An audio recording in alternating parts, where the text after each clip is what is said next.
세상은 밀양 사건 가해자들을 이렇게 부른다. 강간범, 성폭행범, 가해자, 밀양 조직폭력배, 44명의 집단 강간범이라고 부른다. 사건의 첫 단추부터 다시 맞춰보려고 한다. 국민들은 생각하지도 못할 만큼의 끔찍한 사건을 왜 다시 파헤치냐. 피해자를 괴롭히지 마라. 나를 비난하고 2차 가해라고 할 수 있다. 성 관련 사건인 만큼 조심스러워야 하는 것도 사실이다.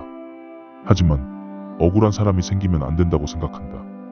현재 신상공개라는 수단으로 수많은 피해자가 생기고 있다. 가해자를 옹호할 생각은 없지만 당시 수사가 정확하게 이루어졌다고 당신들은 자신할 수 있나? 정확한 수사가 이루어졌다고 한다면 그 수사 내용을 기반으로 나온 결과인 판결을 왜 인정하지 못하는지 묻고 싶다. 세상에 공개되지 않은 자료를 공개하며 국민들에게 다시 한번 묻고 싶다.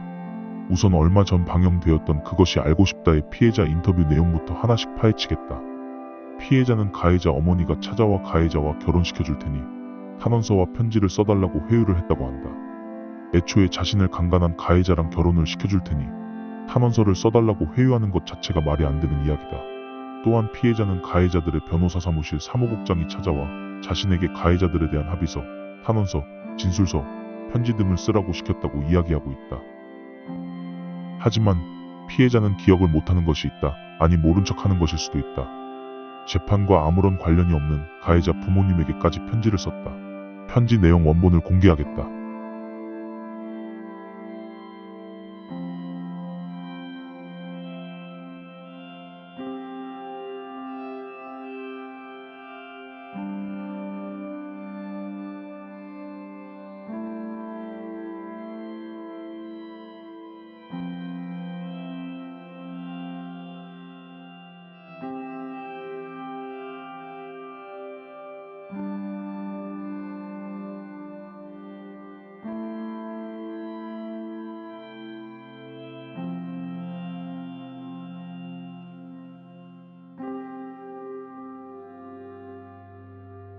이 편지를 보았을 때 강압에 의한 편지라고 할 수 있는가? 재판과 아무런 관련이 없는 부모님에게까지 편지를 쓰는 일은 있을 수가 없는 일이다. 강압에 의해 쓰였다고 하기에는 편지의 내용 또한 제3자가 알 수 없는 내용이다. 그리고 형사 재판이 끝난 뒤에도 피해자는 편지를 보냈다. 해당 메모의 내용도 원본을 공개하겠다. 재판과 아무런 관련이 없는 지극히 개인적인 편지 내용이다. 한 장의 편지라도 조작이 있었는지, 편지의 진위 여부를 위하여 필적 감정을 의뢰한 상태이며 추후 영상의 필적 감정 여부를 공개하겠다. 이 편지는 20년 동안 가해자가 그 어떤 곳에도 제보하지 않고 자신의 죗값이라 생각하며 숨어 지내다 이번 4차 공론화가 되면서 이제서야 세상 밖으로 나온 자료이다. 영상을 보는 사람들이 판단을 하길 바란다. 과연 강압에 의한 편지 내용인지. 이번에는 그것이 알고 싶다에 나온 피해자 인터뷰가 얼마나 터무니없는 인터뷰인지 밝혀보겠다. 피해자는 20년 만에 침묵을 깬 이유에 대해서 2024년 6월 2일 나락보관소 채널에서 공론화되며 쉽게 논란이 끝날 것 같지 않아서라고 말하고 있다. 정말 피해자들은 20년 동안 침묵을 했을까?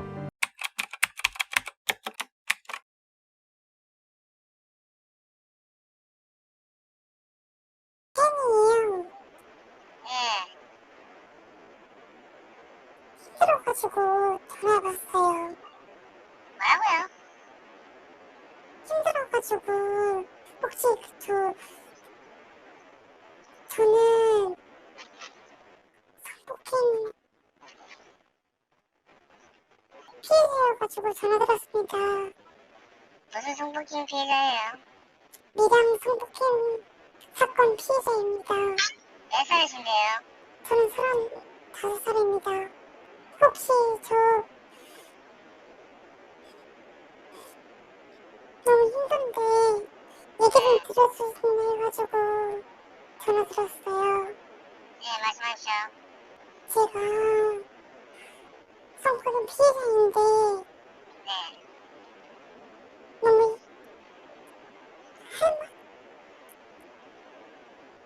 어쩌다 힘이 들어가지고 예. 전화드렸어요. 저 너무 죽고 싶어가지고 너무 죄송해요. 아닙니다. 말씀하십시오.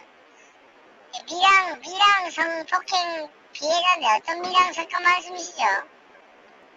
2004년 밀양 성폭행이요. 2004년도요? 예, 몇 명한테 뭐 성폭행을 당했다는 겁니다. 44명이요. 몇 명이요? 44명이요. 44명이요? 네, 이거 만약 장난질하면 돈 처벌받는 거 아시죠? 네. 정말 거짓말이 아니에요. 저 너무 말하고 싶어가지고.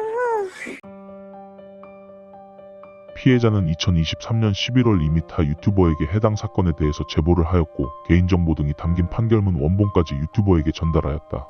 자신이 진술한 44명의 처벌을 알지 못하고 온라인에 이슈가 되고 나서야 알았다고 말하고 있지만 판결문에는 누가 기소가 되었으며 어떤 처벌을 받았는지 기재되어 있다. 판결문을 공개하고 싶지만 이미 인터넷 등에 많이 올라와 있기에 그것으로 가름한다. 또한 가해자에게 접견 후 남긴 접견 서신을 공개하겠다.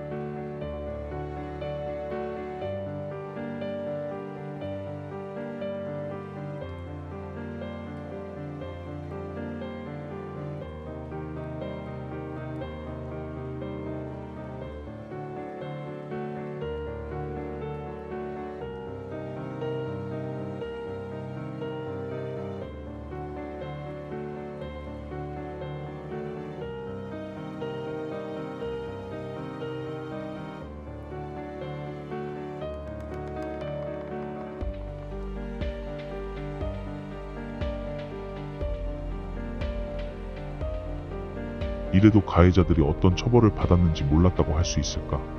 또한 어떤 유튜버에게도 신상 공개에 대해서 직접 동의하신 콘텐츠는 없다고 이해하지만 전투토끼의 협박 메일을 보면 피해자는 전투토끼와 밀접한 소통을 하고 있는 모습을 볼 수 있다.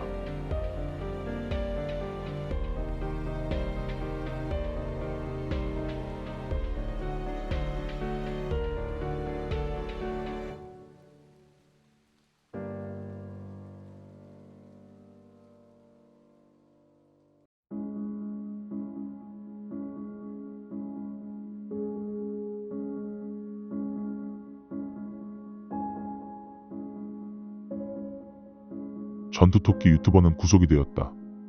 과거 밀양에서 벌어진 집단 성폭행 사건과 관련해 가해자 신상을 공개했던 유튜버 전투토끼가 구속된 뒤 온라인 커뮤니티 등에 올라온 글입니다.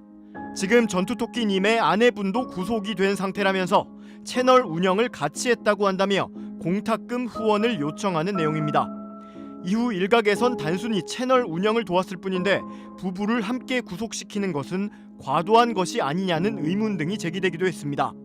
그런데 유튜브 전투토끼 운영자의 아내가 함께 구속된 건 공무원 신분을 악용해 가해자 신상을 남편에게 무단으로 제공한 혐의 때문인 것으로 확인됐습니다. 경남경찰청은 개인정보보호법 위반 등 혐의로 충북의 한 지자체 소속 공무원인 유튜버 전투토끼의 배우자 30대 A씨를 구속했다고 밝혔습니다. 경찰에 따르면 A씨는 밀양 성폭행 사건 가해자 등의 주민등록번호와 주소 등 개인정보를 불법 조회한 뒤 남편에게 제공한 혐의를 받고 있습니다. 이렇게 불법 조회해 제공한 개인정보는 수십 명에 달하는 것으로 알려졌는데 전투토끼는 이 중 일부를 자신의 유튜브 채널에 공개한 것으로 파악됐습니다. 경찰은 A씨가 남편이 밀양 성폭행 가해자들의 정보를 유튜브에 무단 공개할 것이란 사실을 알면서도 개인정보를 전달한 걸로 보고 있습니다.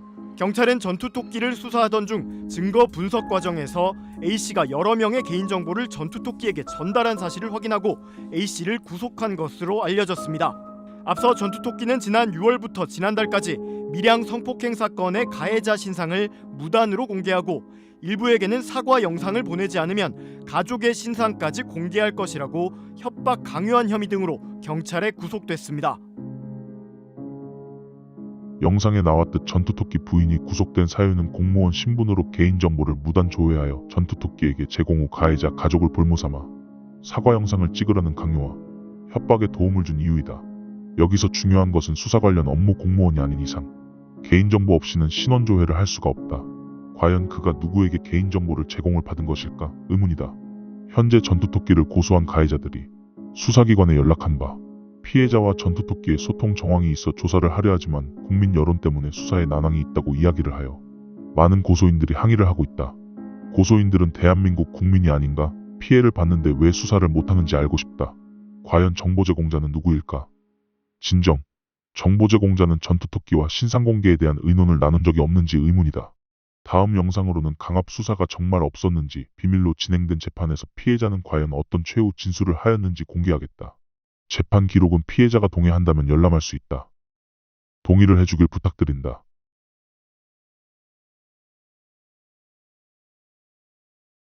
그알 인터뷰처럼 44명의 동의가 필요하다면 무슨 방법을 써서라도 동의를 받아보겠다.